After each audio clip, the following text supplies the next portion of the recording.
This is a video of the NIST26 free demonstration copy of the EI GC-MS integrated processing software. It includes both a video and a handout, and I will include a lot of information in the handout that I do not include in the video, and vice versa. So you really probably need to look at both of them. It's part of a full course on the NIST26 using EI GC-MS. So if after you get the demo version and you learn how to use it, and you're a more serious user, you'll need to also look at my tutorials on this information. I will first give a quick review of the handout. At a later date, after you've installed the software, it will be very useful to go back and review this information. The overview is this is a fully functional NIST26 EI GC-MS demo copy. It demonstrates the newly integrated AMDIS. Users that have used the NIST software in the past will quickly note the chromatogram tab, which employs the deconvolution and library search together. The results in this window are for the best hit only. Of course, you can still send the deconvoluted spectrum over to the standard library search to look at other possibilities. The topics in the video are listed below, which I'll step through quickly, and has all the resources. But note, the included free libraries do not compare to the NIST EI libraries in either quantity or quality. The demo files associated for the nominal mass supplied by NIST are found in the following location, but the users can keep theirs in any location since they can be browsed for easily. The other accurate mass files are in a different location, and again, as you have your own, you can include them wherever you would like on the computer.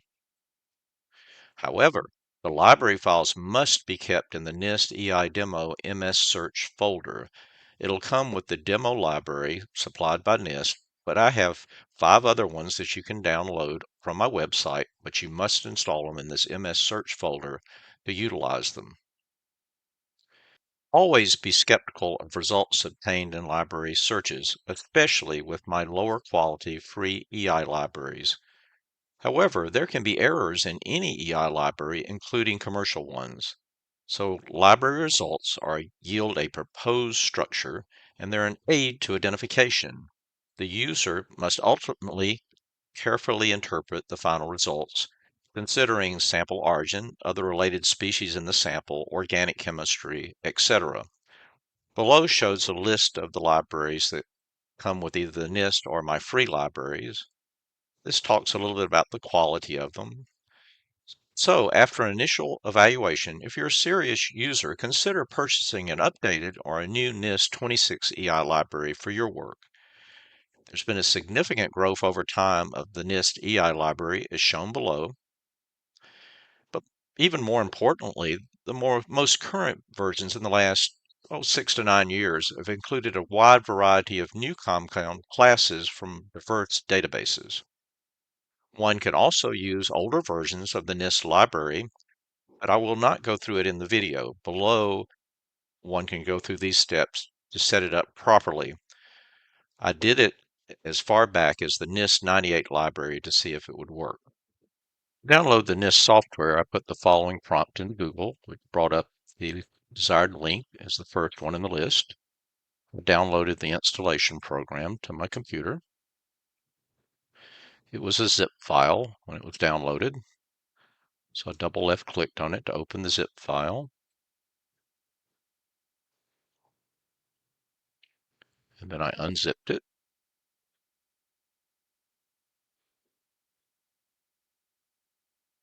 And there's the application. So I just double left clicked on it. Start the installation. Say yes.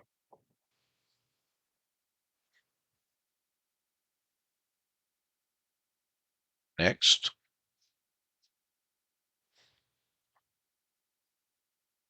I accept.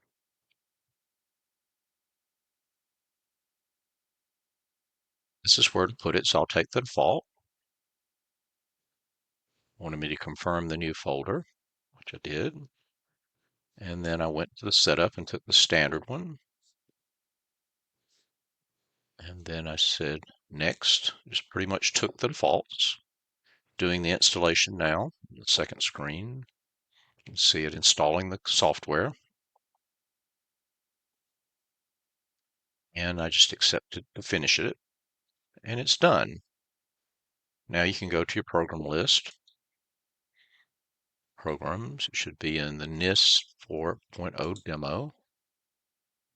Open the NIST search program, and it's now open and ready to use. Simple as that. I want to quickly demonstrate the processing of a nominal mass file. If you want more details about this whole overall process, go to my website to learn more about the software. The first thing I'll do is say analyze the EI input file. You have to go browse for it. They're found in, if you look down, they're found in the AMDIS 32 tutorial, and I like the Grove file. So I picked it, opened it. I'll look to make sure I'm searching the right libraries. I only have the main lib. I haven't added my 5 free libraries, so that's okay. And then you just say OK, and you'll see up here running task while it's doing it. It'll do this file fairly quickly. You can see it's got a lot of little things put here that I'm not interested in. So I'm going to just left click on abundance to bring up the most abundance.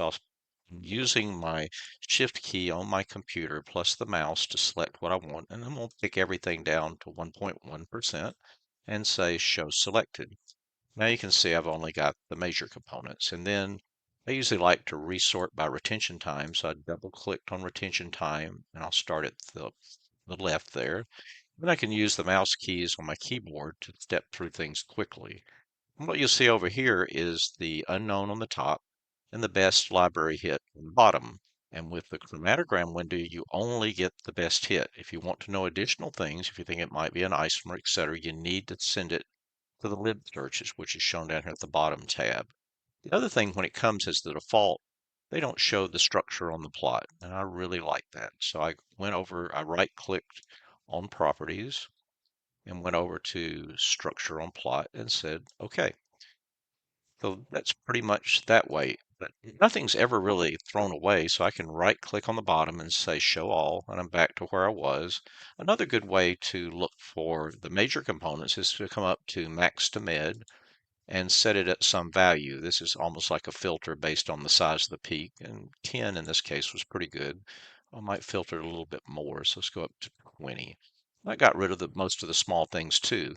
The other things with AMDIS, even within this program, it might double mark things, or because the peak shape wasn't right. So I like to say merge the duplicate, and that gets rid of the double marking.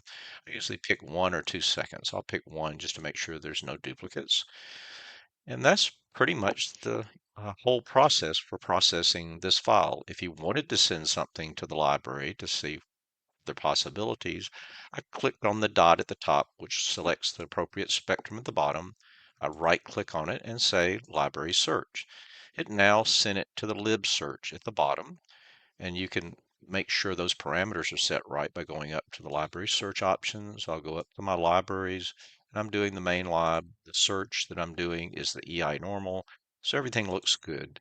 So it ran it, and you can see now if I'm clicking on the bottom, I can step through them. The best hit should be the same thing as it was in the chromatogram window, but now you can see the second best hit, etc. Sometimes especially when you're using things that don't have names, you might want to see all the hits for that. And you need to go up here and say, turn this off, best matching only. And you'll see I've got 100 spectra for there. If I turn that off, I'll get more than one hit for the same compound.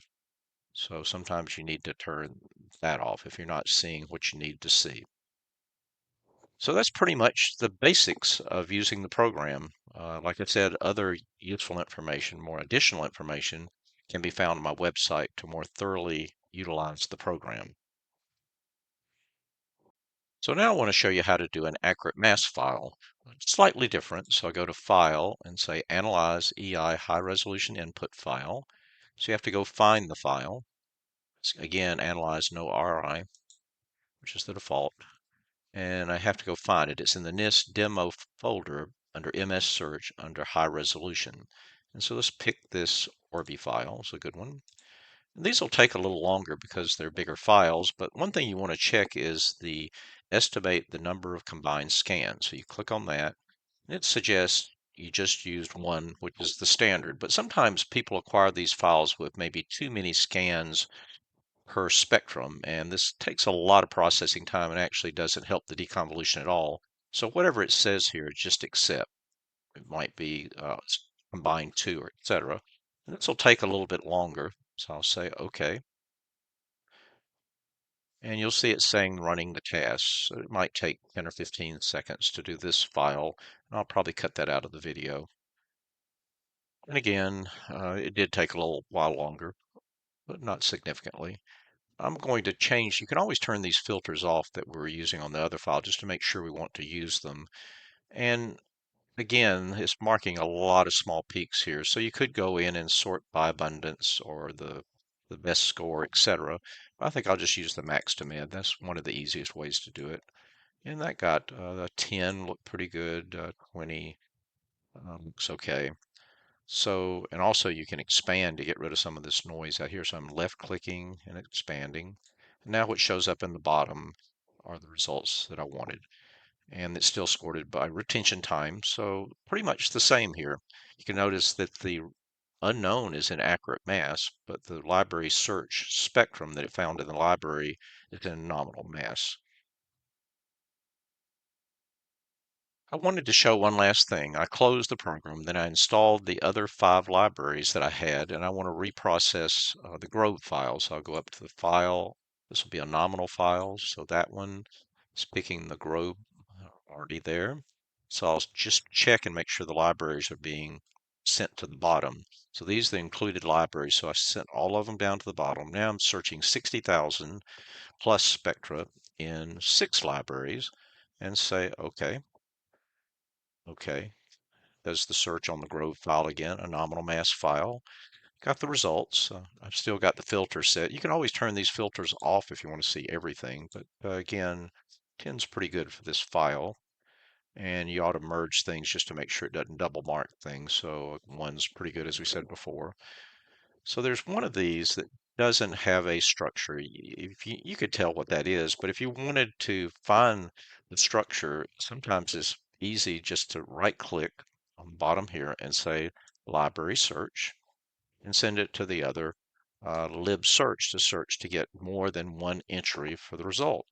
And then I'm just making sure I had the libraries set up right. I've got them all pushed to the bottom, so I am searching them all. And so it did search them all. You can notice here I have 43 spectra.